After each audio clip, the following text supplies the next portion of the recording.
Ces mots débutants, tu peux utiliser pour faire connecter les phrases en anglais. Restez jusqu'à la fin de la vidéo pour voir des exemples avec une histoire, pour savoir comment utiliser ces mots dans les conversations en anglais. And. And. C'est la plus basique, mais c'est très important. Tu peux utiliser ce mot dans la même façon qu'on utilise et en français. Well. Well, ce mot-là a plusieurs définitions. Ça dépend de la façon dont il est utilisé. C'est un mot quotidien qu'on sait utiliser pour faire connecter les phrases. Well. So. So. Comme le mot dernier, c'est un mot qui a plusieurs définitions et c'est utilisé familièrement. Ça veut dire alors. So, but. But.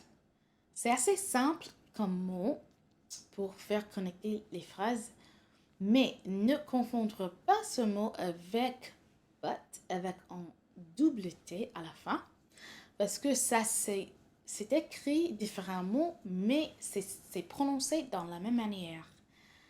Mais ça, c'est une autre définition. But, therefore, therefore. Ce mot-là, c'est assez élevé. On n'utilise pas ce mot avec les amis, mais c'est plutôt sérieux. Et c'est bien pour les transitions et pour l'écriture.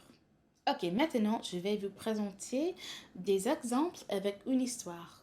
Je vais commencer en anglais et après, je vais traduire cette même histoire en français. I woke up in the morning and well, I wasn't feeling very good. So, I went to the grocery store to get some food. But when I got to the register, I realized that I didn't have my wallet.